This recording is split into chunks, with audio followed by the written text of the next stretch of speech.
6 years ago, this plaza right here, this is one of the plazas that I used to pitch door-to-door sales. I'm in Malibu right now, Malibu, California.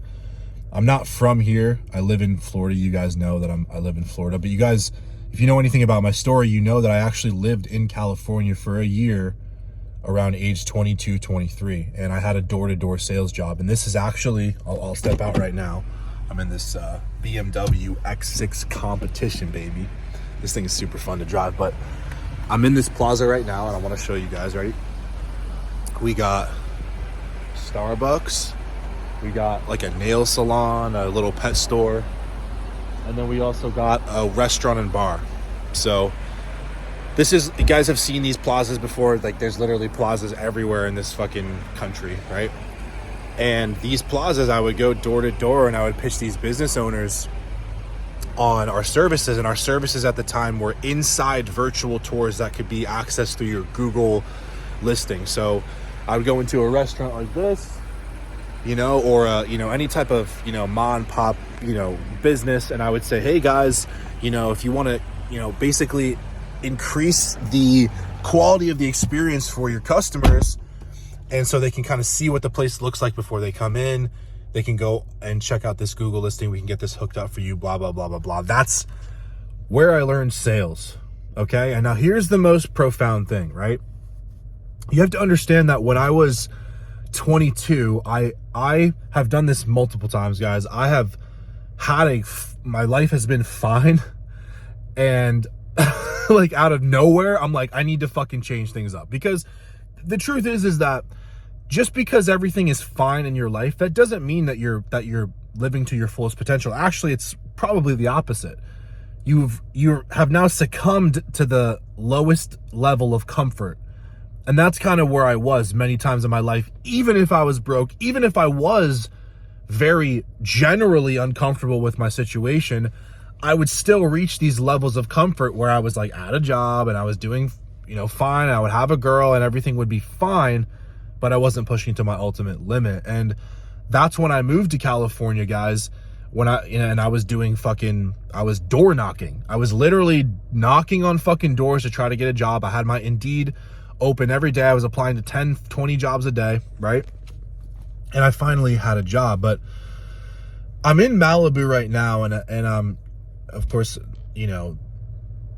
I'm living this lifestyle now that I always wanted to. And I remember when I was 22, guys, this is 6 years ago, so really not that long ago, I would walk around and I would apply for jobs, or I would just be on a walk. I didn't have a car, so I was probably just walking to the gym or walking to the grocery store, and I would have a podcast in, and I would always be educating myself.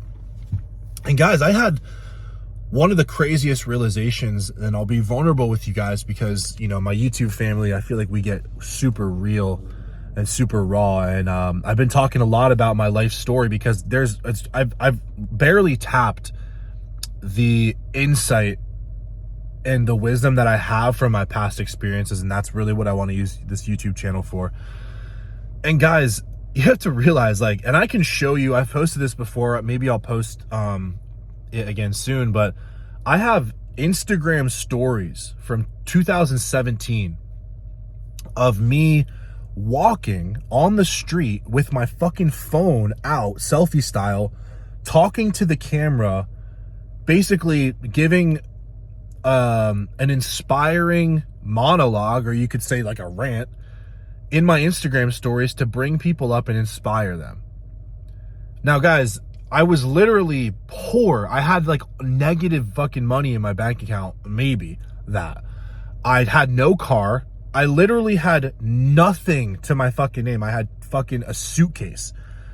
Luckily, my cousin and her husband, they gave me a mattress that I was able to then put in the corner of my mom's living room, and then my uncle gave me a bike. So thankfully, my family came through and helped me. I didn't have to sleep on the floor, and then at least I had a fucking bike to ride around. And guys, there was this time where I remember there was this one job that I wanted to, I for some reason I couldn't, no one was like calling me back, right? And I had to get aggressive. There was this one job that finally called me back, and they were like, hey, we'll bring, we want to interview you. And it was this like camp, like kids camp or something. And I applied for like the front, like the window, do tickets at the window. I'm riding my fucking bike in the woods to try to get to this, to the top of this fucking mountain so I could get this interview. It's raining and I'm riding a bike. I already know it's raining. I already know by the time I get there, the clothes that I'm wearing are going to be soaked and muddy. So I already planned for it. I packed an extra pair of clothes. I was covered in mud, covered in fucking, I was soaking wet. I walk behind the building, fully derobed, change my whole outfit. I change my whole outfit. I take the interview, then I get the job. Right? I get the job like 2 days later. The only thing is that at the same time, another job called me back, and it was a sales position, and they said they wanted to bring me on. Now I already had this job lined up at this fucking camp, so I could have just taken it, but I didn't. I went and I took the sales job. And because I took the sales job, because why? The podcast that I was listening to, the content that I was watching was telling me, get into sales. You're not going to increase your income unless you get into sales. You can go job to job and try to get dollar incremental 50-cent raises, or you can double your fucking monthly income with a performance-based position. And that's exactly what I did. I got into sales. And guys, I want you to kind of recognize the theme here, okay? What is the theme that I'm trying to explain to you guys that are watching this video? It's the drive. It's the fact that I didn't fucking give up and I kept fucking pushing. This was before I had a brand. This was before I had I had maybe 2 clients at the time, right, that I'm coaching on the side. Too scared and too stupid to actually start my full-time business. So I'm still job hopping. You guys have to realize the reality. Basically no belief in my fucking self. No victim did not exist. I didn't have a single fucking tattoo. This was before all of that. Okay? I don't even think I knew what a fucking Rolex was. I probably knew what a Rolex was, but I didn't know what it meant. And that's the truth. Guys, it was the drive. And that's what people were inspired by. Because people see the stuff now. They see my lifestyle. They see that I travel all the time, that I'm making thousands of fucking dollars a week. And they say, oh, well, it must be nice and all this shit. And if only this. And they have no fucking idea that literally not even 5-6 fucking years ago, I was in this same fucking state. I wasn't in this town. I was in San Dimas, which is like an hour away. But I was riding my bike to the fucking gym. I would show up. By the way, I was probably the most fucking jacked dude at the gym. And I'm showing up on a bike. On an old police bike. And I'm parking my fucking bike outside of the gym at 20. You guys, you motherfuckers couldn't do it. You'd say, no, I don't have a ride. What if someone sees me?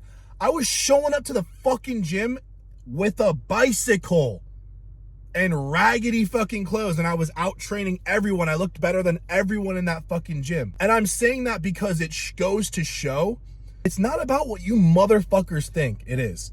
It's not even about the money, guys. It's about the self-development. It's about the kid becoming a fucking man. Like, none of you guys weren't there. You guys weren't there when I was fucking crying on my bike, riding to the gym at the middle of the night. You guys weren't there at my dishwashing job when you guys weren't there. You guys weren't there when I was fucking taking change and with my little sisters and going to the fucking dollar store to get bread so my fucking family could eat. You guys weren't there for that. And I don't blame you for that. I'm not saying it's your fault. But you guys have to understand, I was alone. I was alone in all those moments. I had to have the internal fucking dialogue. I had to have the balls to say, fuck, I have to lead myself. I have to guide myself. No one else is fucking coming to save me. This is the most cliche thing, but this is a real life account of actually living through that. realizing the painful realization that every young man has.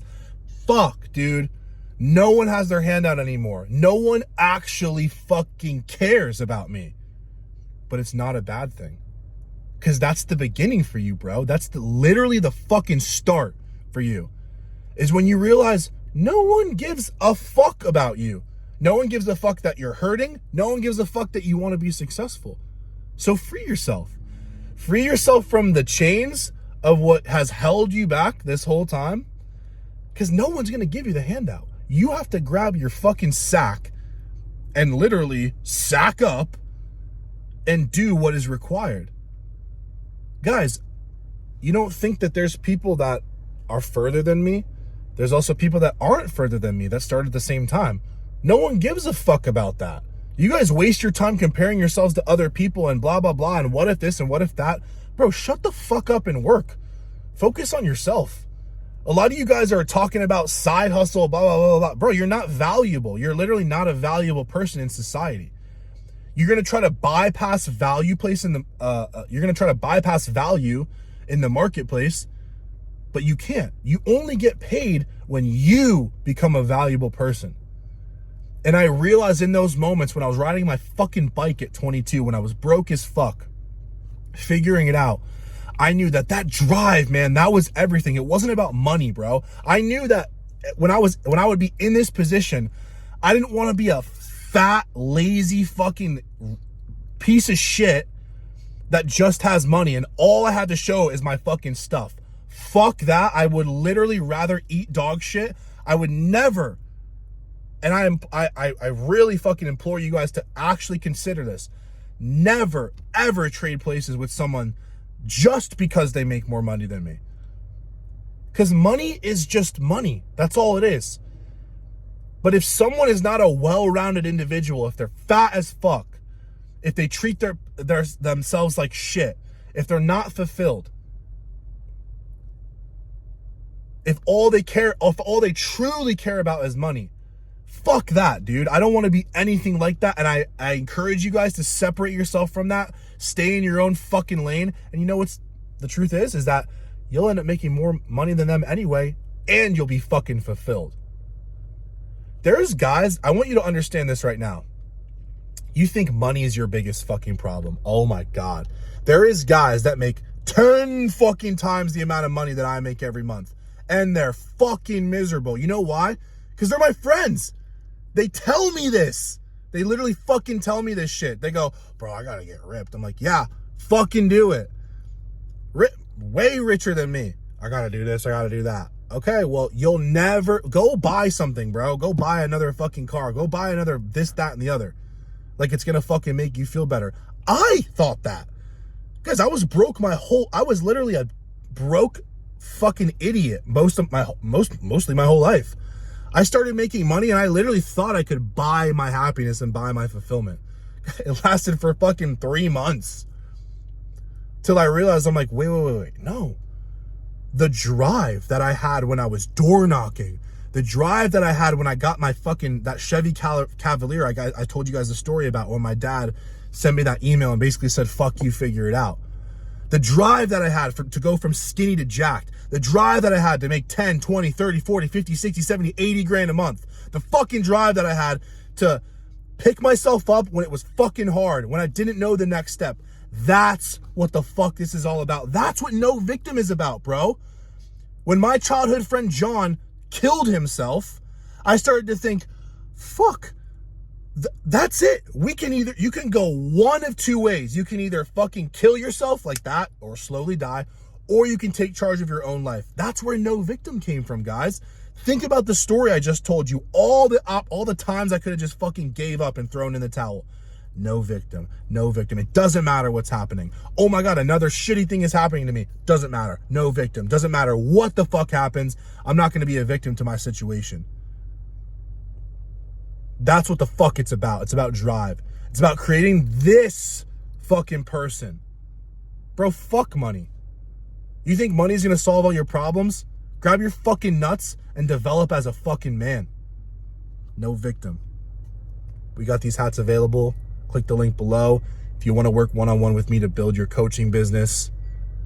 I've helped 5 people reach $10,000 in their first month already, guys. And I can help you get jacked. That's not a question. You guys already know that. If you want to work with me, click the link below.